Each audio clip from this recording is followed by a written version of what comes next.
It's been a long haul almost since the first episode trying to get this frame done, but it's finally finished and we're ready to mount it in the car.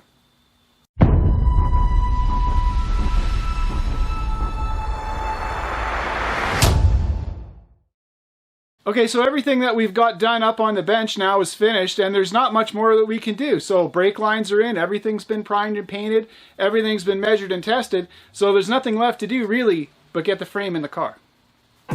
Well, almost everything. Anyway, I do have to get this foot pedal blister part thingy welded onto the firewall. So first we start off knocking the holes in it for the little plug weld. So we only have to go halfway around because the other half are getting done from inside the car. And then we move on. So we got to prep the bottom side of this car. So the first thing, remember when I fixed that floor part? Well, it meant that my reinforcing panel was actually a little short on the top. So, epic hours later, I get that ground out, fixed up, and knocked around. And then out it comes, right, with a little chisel work. And then I cut essentially the same part and put it right back in, and I didn't video that for you. Right, so now we have to get ready and get all the rest of this nonsense cleaned up underneath here. There's little bits that need to be welded. All the holes that I drilled for the plug welds for the frame need to be cleaned up. And actually then everything needs to be thoroughly cleaned, right? This was this was days worth of work, folks. Days worth of work to get this done. So first, a little bit of Varsol seems to be the best product to clean the tar undercoating off the bottom of these cars. I'd already done this. It's already been scraped and cleaned and everything, but it's not ready for paint. It's got to be paint ready, right? So here I am just getting it all perfectly cleared up and ready to rock and roll. Okay, so there's little bits of goop and gunk everywhere.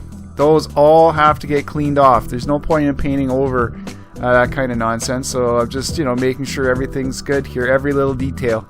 And if you don't catch it now, you'll hate yourself later. So you got to get this done up as nicely as you can.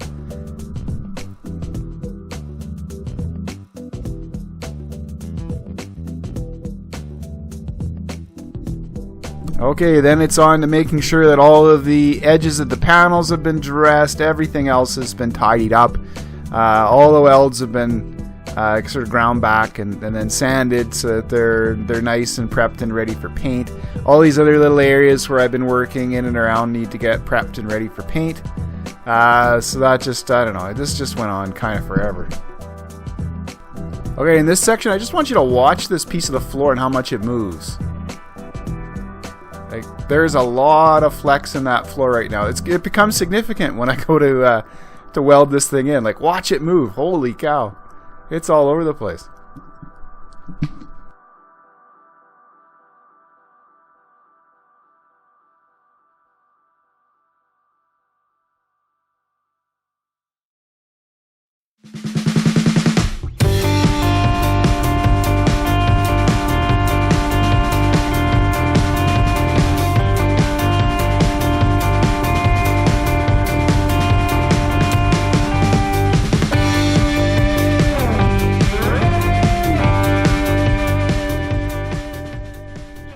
Alright, so the last little bit of grinding, and even after all of this, I still found a pinhole the other day when I was doing some quick inspection. It's just, drive you crazy. How many hours did I spend on this? Well, I'll tell you what, it was about 2 days wrapped around that frame jig underneath the car, trying to get all of this done. It's super uncomfortable the entire time. But, you gotta do what you gotta do to get this kind of nonsense finished. Oh, and recently I was working on a car on a rotisserie, and I thought, gee, that's a thing. There's no room in my garage for a rotisserie, but boy, it sure was nice.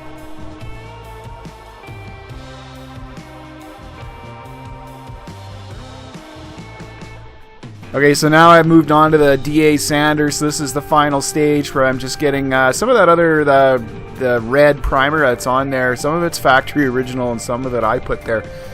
So we're just doing the final prep on all of that to get it knocked off. I didn't bother going crazy with this. This is just 80 grit. I didn't sand it any lighter than that. There's no real reason to. It's a floor. I need the primer to stick really well.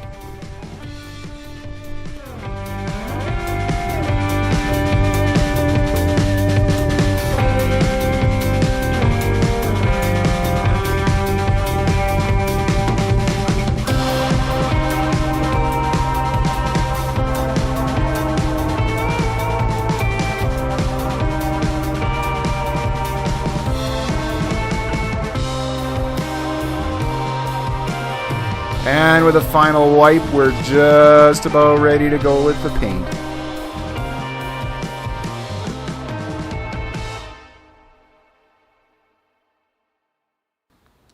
Okay, now that everything's been sanded, I just sanded to 80 grit. I didn't actually use the, I had the 180 out, but decided not to go that far. I don't think it's necessary in this case. I'm going to be shooting it with actually some aerosol epoxy. So this is a product from Spray Max.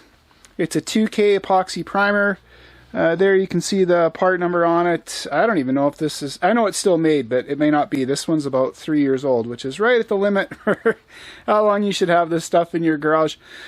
Pretty easy setup, actually. So you shake it up well, and then on the bottom, as soon as I push the button in, I release the activator, and I shake it for another further 2 minutes, and then I've got a really good two-part epoxy primer. I've used this lots before and it's always worked out really well. Now in this instance I could be up underneath the car with the spray gun kind of going crazy, but I have really restricted room under there, as you've all been watching here for the last little bit. Thanks for keeping tuned in. And I don't really fancy cleaning out my spray gun today. This isn't the final coat of epoxy for the bottom of the car. This is just a coat of epoxy for the bottom of the car in advance of getting the frame in there. So again, this is another hold coat because I got to move on to other things. So we're just nailing it down to hold it there. Again, there's nothing wrong with the product, but I know I'm going to be doing this again. After I weld the frame, there's going to be burn marks and other things, so I'll have to clean all that up.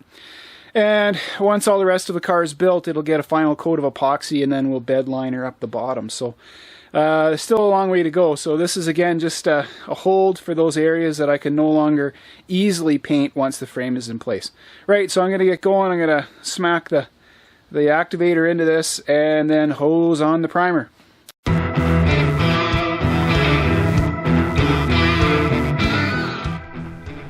So in case anyone's interested, one can was all that I had, and one can was all that I needed. So in critical areas, it actually got 2 coats that it didn't show, but all the rest of it got 1 good coat of epoxy, and that's it.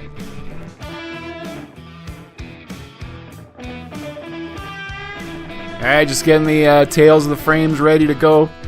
And then break out a little bit of seam sealer. This is just regular old polyurethane, not fancy pants. I'm going to use that little bit of the tube and then toss it because it'll get hard by the next time I use it.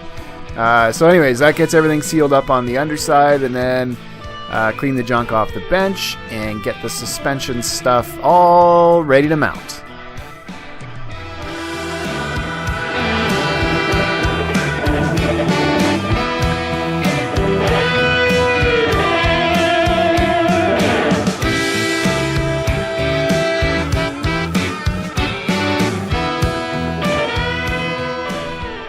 Now, one of the problems with changing the way that front end mounted was I had to remove my cross-member center point reference. Oops!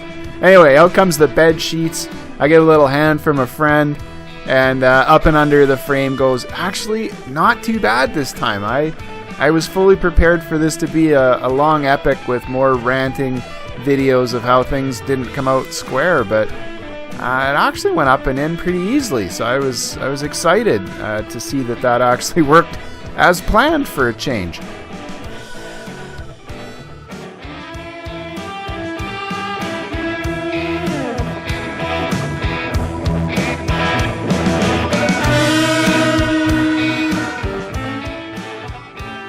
So just before we weld everything up, we're going to do the final checks for square. I've already done the diagonal underneath. I have no way of filming that. That's reasonable.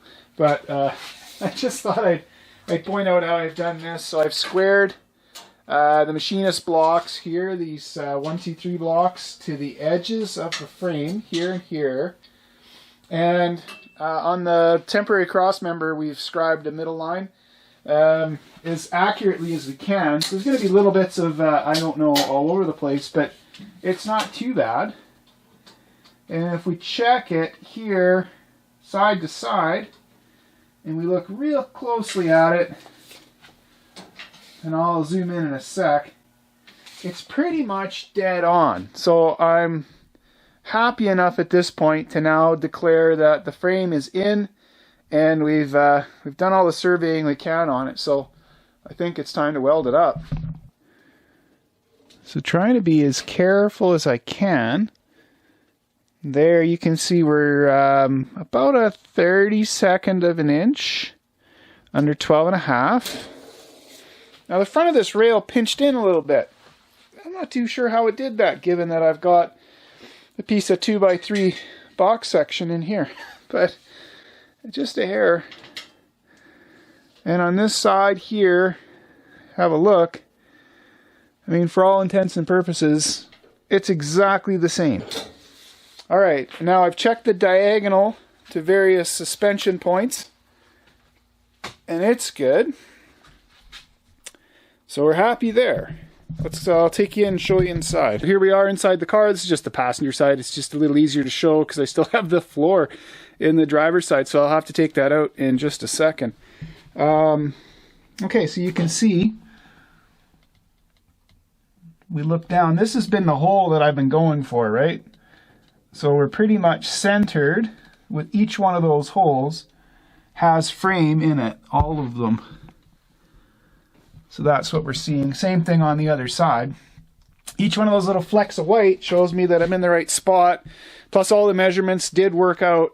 Again, I wasn't able to do it using that sort of semi-empirical method that I was using before, where I marked the frame. I actually had to set the frame on the bench, take all the measurements from the frame and do it that way. Driver's side, pretty much the same story here, just less to see because the floor piece is in the way. So first things first, we're going to whip that floor piece out of there. Then we're going to clean off the centers of all those holes, and we'll start the spot welding. Now there's really a low chance that anything bad's going to happen there, so I should never say this. So I'm going to cut that part out. What you can't see in the video is that the entire time I'm doing this, I'm terrified of doing this. Like the whole thing. So much work, and you're about to make a really big commitment. Like this frame is going to go in, it's never coming back out again.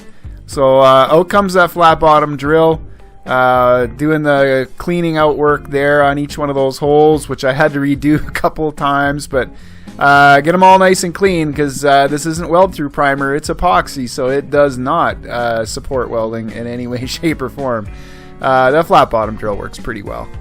Okay, so without any further whining and crying from me, in it goes, and we start the process. Now, part of the fun of doing this was actually getting the floor to sit down. You saw how it would pop up before. So I think if I can pass along one top tip for how to do this, sometimes you can weld, you kind of find the high spot. The frame will be sitting somewhere, and it'll be there's a dome to it.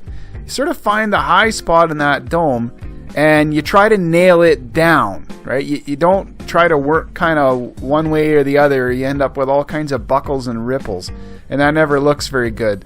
Now, you can push down on that high spot, and normally it'll then connect down to where it's supposed to be, but it's hard to hold it. So what I do is I just put a tack into the button weld on just on one side. Like, I don't fully weld that hole. I just weld half of the hole, and then I go in and hammer the other half down once it's sort of tagged in there. And that does seem to work about the best. So you can actually just see me doing it right there. I just did it on that spot in the middle of the outrigger panel where I welded the middle first. Right, I welded one edge of it, then I welded the middle, and I'm doing a bunch of other welds to wait for it to cool, and then I come back and do the rest. Okay, and then the best tool of all, those fiber flex discs from Walter. Holy cow, are those things good for cutting this stuff out. Like, just take no time at all. It doesn't generate heat. It doesn't seem to clog. It's actually way faster than the flap discs that everyone likes. These are solid discs, so I can get control of it. I just love them. Look at it, just ripping this stuff out of there. So fantastic. Anyways, final sand, and we're done. This is actually, this is about 3 hours of footage, so it's not like it's fast. I try to keep my area clean while I'm working, so the vacuum's always out and around. And then after I'm done, because I've been sweating like a pig in this thing, I gave it a final coat of a WD-40. Okay, well here we are, and everything's in and welded. So that's a pretty fantastic day's work, actually. Get that all in and finished up. Went in nicely, and as it was going in, the floors, basically, they straightened back out again. So they're, actually, they look great. So I'm super happy with how that all turned out. Okay, that's a wrap for this episode. Thank you so much for tuning in. The frame is now fully welded, installed in the car. Can't come out, can't go anywhere. That's it, folks. So better be happy with it. Actually, it turned out just about perfect. Nothing even moved. Yeah, I think we got a little bit lucky with it squaring up nicely, actually, in the car. So that worked out well. And I'm really looking forward to being able to get this thing back on its wheels. Actually, at this point, I could probably do that. But in the next episode, we're going to be moving on to some brand new styles of projects. So be ready for that one, and we'll catch you on the next episode.